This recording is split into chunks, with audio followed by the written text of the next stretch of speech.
नमस्कार, खबरों की खबर में आपका स्वागत है। बिहार विधानसभा के दूसरे चरण का प्रचार अब थम गया है।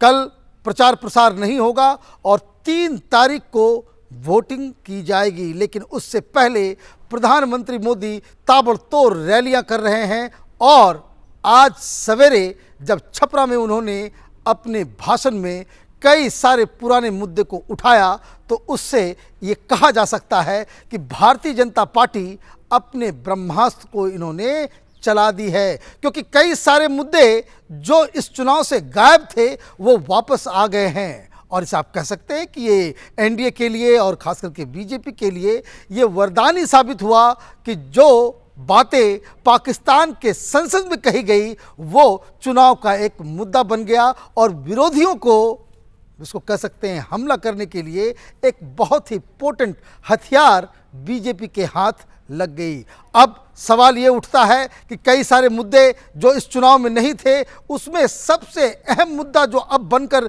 इस चुनाव में दिख रहा है वो पुलवामा हमले के बाद और जो एयर स्ट्राइक, सर्जिकल स्ट्राइक, वो कहानी फिर से वापस आ गई, क्योंकि ये मुद्दा लोकसभा चुनाव में भारतीय जनता पार्टी के लिए काफ़ी कारगर साबित हुआ था। दरअसल ये मसला पाकिस्तान की संसद से शुरू हुई, जब वहाँ के मंत्री फवाद चौधरी ने पुलवामा हमले को लेकर ये कबूल कर लिया कि ये जो पुलवामा में जो अटैक किया गया था, जो आतंकी हमला था जिसमें 40 हमारे जवान शहीद हुए थे, वो पाकिस्तान की करतूत थी और वो उसे बता रहे थे कि ये इमरान खान सरकार की बहुत बड़ी उपलब्धि है। अब जैसे ही ये बात चुनाव से ठीक पहले आ जाती है तो ये ठीक वैसा ही सिचुएशन आ गया कि जैसे फुटबॉल अगर आप खेलते हैं तो कभी कभी ऐसा सिचुएशन आ जाता है कि गोलकीपर भी सामने नहीं हो, कोई डिफेंडर भी सामने नहीं हो, आप हैं, बॉल है और सामने गोल पोस्ट नज़र आता है, बस खिलाड़ी को उस बॉल को सिर्फ गोल पोस्ट के अंदर करना होता है।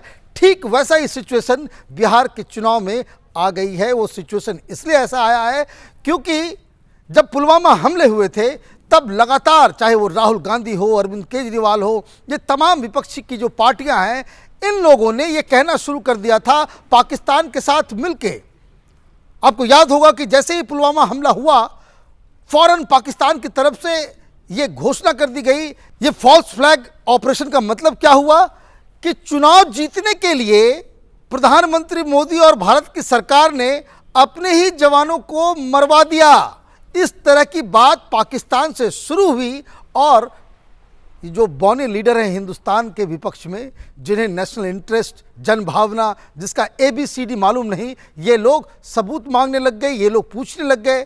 अरविंद केजरीवाल ने तो बिहार के असेंबली में उन्होंने कहा कि कितने लोगों की हत्या करवाएंगे आप चुनाव जीतने के लिए, ये जो लोगों की जो हत्या हुई है इसको, इस पे जांच, तरह तरह की बातें जो इसको कह सकते हैं कि जो सेल्फ गोल, अपने ही तरफ जो है गोल करने वाली बात जो है इन लोगों ने शुरू कर दी। राहुल गांधी, कांग्रेस पार्टी, इन सब लोगों ने पुलवामा हमले के ऊपर जवानों के साथ जो जनभावना थी उसके साथ ये खड़े नहीं हुए, बल्कि ये पाकिस्तान की लाइन लेकर के ये पूछने लग गए कि ये RDX कहाँ से आया, ये आतंकी कैसे घुस गए।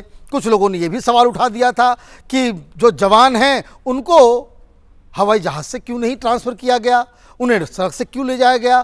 तो कई सारी चीज़ें हुई थी और इसके बाद, पुलवामा के बाद, जिस तरीके से हिंदुस्तान की सरकार ने पाकिस्तान के अंदर घुस के उनके अड्डों को तबाह करने के लिए एयर स्ट्राइक करने का जो फैसला लिया वो लोगों के दिल पे छा गया और इस वजह से लोकसभा चुनाव में भारी मतों से भारतीय जनता पार्टी जीतने में कामयाब हुई थी।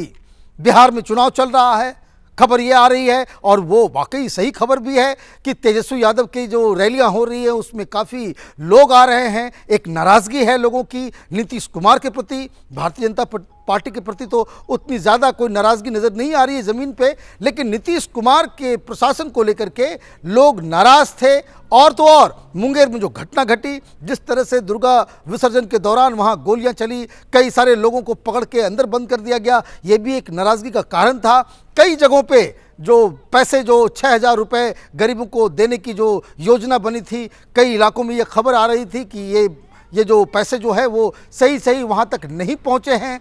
तो ये सारी चीज़ें थी। भारतीय जनता पार्टी एनडीए थोड़ी बैकफुट पे ज़रूर नज़र आ रही थी। ऐसा नहीं कि वो बिल्कुल ही पिछड़ रही थी, लेकिन थोड़ी बैकफुट पे वो ज़रूर थी, बेरोजगारी को लेकर के, प्रशासन को लेकर के। लेकिन जैसे ही ये मसला आया, इसे कह सकते हैं कि एनडीए को, भारतीय जनता पार्टी को एक अमृत दान मिल गया। प्रधानमंत्री मोदी ने लोगों को याद दिलाया किस तरीके से पुलवामा अटैक के बाद उन पे हमला किया गया। ये कहा गया कि आपने लोगों को मरवा दिया चुनाव जितवाने के लिए, और ब्ला ब्ला ये सारी चीज़ें हुई। और किस तरीके से ये लोग पाकिस्तान के साथ खड़े होकर यहाँ पे बयान देने लग गए, पाकिस्तान के बातें जो है वो हिंदुस्तान में होने लग गई। इसको लेकर के प्रधानमंत्री मोदी ने बड़ा करारा हमला किया और उन्होंने इस बात को भी बताया कि किस तरह से पाकिस्तान की सरकार ने इस बात को माना है कि पुलवामा अटैक पाकिस्तान की ही करतूत थी। और तो और उन्होंने ये भी बताया कि किस तरह से गलवान घाटी में, जिसमें सबसे ज़्यादा जो लोग शहीद हुए गलवान घाटी को बचाने में चाइनीज़ आर्मी के साथ लड़ते हुए, उसमें बिहार के लोग थे। और जबकि यही केजरीवाल, यही विपक्ष, ये सारे लोग इस बात को कह रहे थे कि चाइनीज़ आर्मी गलवान घाटी के अंदर घुस गई है, कई सारे इलाके जो है उन्होंने जो कब्जा कर लिया है। और तो और राहुल गांधी ने तो ये भी कह दिया कि चाइनीज़ आर्मी 1200 किलोमीटर अंदर आ चुकी है। हालांकि राहुल गांधी कभी कभी वो पता नहीं होता, उन्हें टाइम एंड डिस्टेंस के बारे में ज़्यादा जानकारी नहीं है, लेकिन फिर भी उन्होंने ये बात कह दी। तो लोग ये बात पूछ रहे थे कि भाई बिहार में इतने सारे लोग जिन्होंने इस गलवान घाटी में शहादत दी है, उसको भुला कैसे सकते हैं। कहने का मतलब ये है कि एक तो गलवान आ गया, एयर सर्जिकल स्ट्राइक आ गया, एयर स्ट्राइक आ गया, पुलवामा आ गया।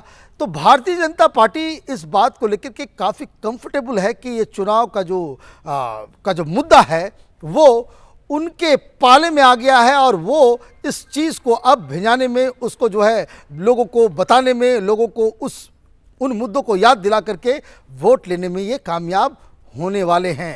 कहने का मतलब ये है कि भारतीय जनता पार्टी और खास करके नरेंद्र मोदी वो अपने ही होम ग्राउंड, होम विकेट के ऊपर ज़बरदस्त बल्लेबाजी उन्होंने की है, और इसको लेकर के बिहार में भी एक अच्छा रिस्पांस, इस मुद्दे के ऊपर भी लोग बातचीत कर रहे हैं।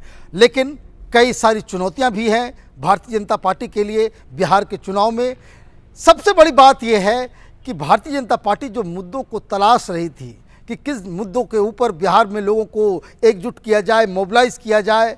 एक जो सरकार अगर चल रही होती तो कि एंटी इनकम्बेंसी तो एक नेचुरल सी बात है, सरकार को डिफेंड करना ज़रा मुश्किल हो जाता है। बाढ़ की वजह से कई जगहों पे, कई इलाकों में हमने कैपिटल टीवी में दिखाया किस तरीके से सड़कें टूट गई, पुल्स टूट गए, उन सब चीज़ों को लेकर के मेडिकल सेवाएं खास करके बिल्कुल चौपट हो गई। तो एक एंटी इनकम्बेंसी का जो मार होता है हर सरकार को भुगतना, वो तो हो ही रहा था। लेकिन जैसे ही ये पुलवामा का मसला आया है, भारतीय जनता पार्टी और एनडीए की जो पूरा जो तेवर है, जो कैंपेन का जो स्टाइल है, जो मुद्दे हैं, वो बिल्कुल अलग रास्ते पे चले गए हैं। और ऐसा लग रहा है कि इसका फ़ायदा भारतीय जनता पार्टी को होने वाला है।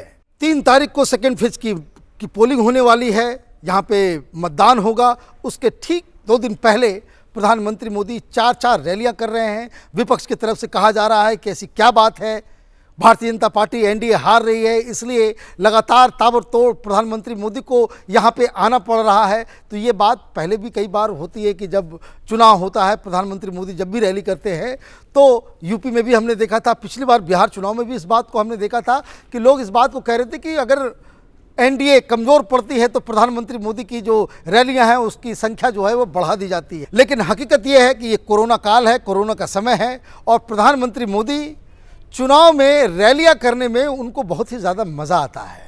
प्रधानमंत्री मोदी वो अपने बेस्ट फॉर्म में तभी होते हैं जब चुनाव होता है। कहीं भी जब भी चुनाव होता है वो रैलियां करते हैं। वो मनमोहन सिंह की तरह नहीं है कि स्टेट के असेंबली इलेक्शंस में वो प्रचार के लिए या रैलियों के लिए वो नहीं जाते हैं। ये एक ऐसे राजनीतिज्ञ हैं जिनको चुनाव में मज़ा आता है। वैसे तो कोरोना काल है, इसलिए इस बार रैलियां कम भी हुई हैं, भीड़ भी कम आ रही हैं, सोशल डिस्टेंसिंग का भी एक पालन करना पड़ता है, इसलिए कुर्सियां भी थोड़ी दूर दूर लगाई जाती हैं।